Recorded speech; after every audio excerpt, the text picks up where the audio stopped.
because we came here and behaved ourselves. And that's why these manatees are sticking around. You notice when these people got in the water and started screaming, manatees went everywhere. They didn't even go near that boat after that. Those people got in and left because they had no manatees. And if you get in and just do what we're doing, hang out, the manatees will have no problem with it. It's really cool.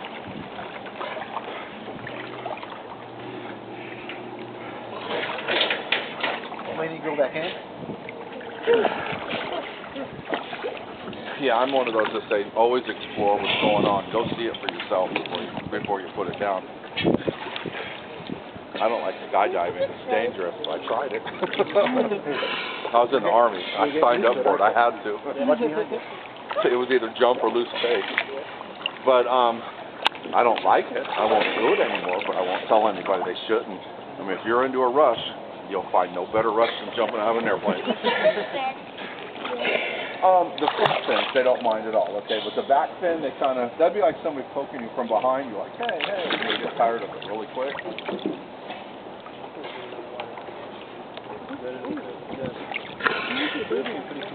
Yeah, mom and a baby.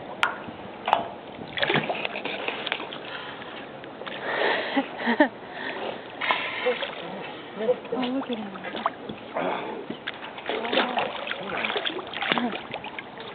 He loves belly runs.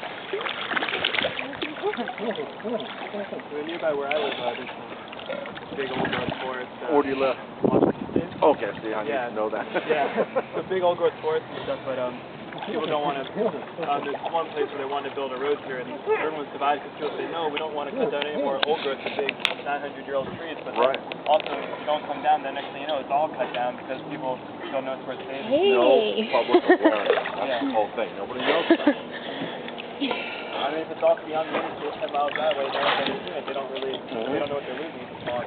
Well, see, I've stood in front of 3,500, because I've fought for the Everglades all my life, for 30 years. I've stood in front of town hall meetings, county meetings, state, and I've been to Washington with groups before, talking about the Everglades, trying to teach people about it, you know, all of our elected officials. Because they only know what they're told by lobbyists, and lobbyists are paid by the environmentalists that are trying to get us out. And see, they say, like, save the manatee. That's cool. Save the Everglades. That's cool. But what they don't tell you is in all of that, in the package is no human footprint, no human interaction. We're human animals. My parents explained something to me when I was real little. Our Maker put on this little one-celled animal on Earth, right? Millions of years later, they're flourishing and they're splitting and turning into other animals. Millions and millions of later, they're swimming around as fish and whales and stuff. And millions and millions of later, they're starting to crawl up on shore. And then we had all these land animals millions and millions of years later. These animals are all smart. They've been here a lot longer than us. Then our Maker put the last animal on Earth, the dumbest animal. Think about it, okay? And that's kind of how they put it to me, so that I would understand. Don't be dumb around animals. Learn from them, go with them, and be close to them, but also respect them.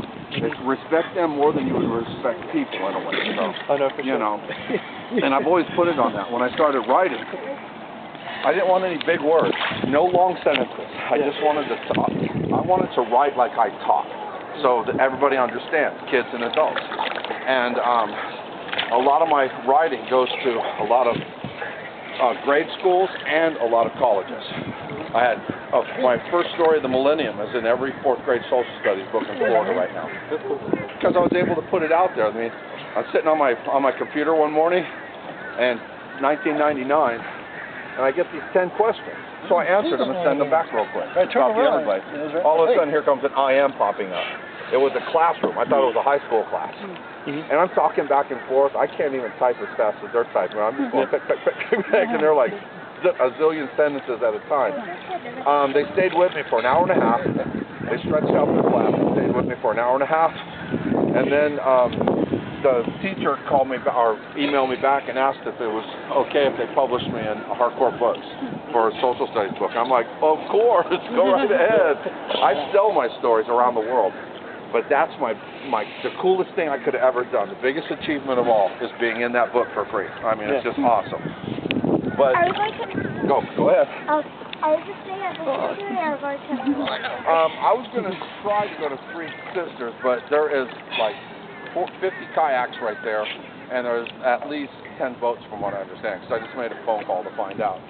So we probably won't. Anybody know what time it is? It's, yeah, 10 till 12. 10 to 12?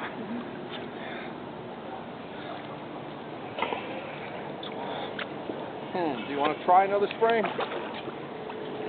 About a 15-minute ride from here. Can't guarantee anything to be in there, but we can go check it out if you want to. Well, a different sanctuary? It's a different spring, and the water was most likely 10 times as clear as this. So it's up to you guys. Yeah. Let's see something clear, right? You want to try something else? Okay, let's go ahead and load up. Oh, then I have another capsule. Tour guide.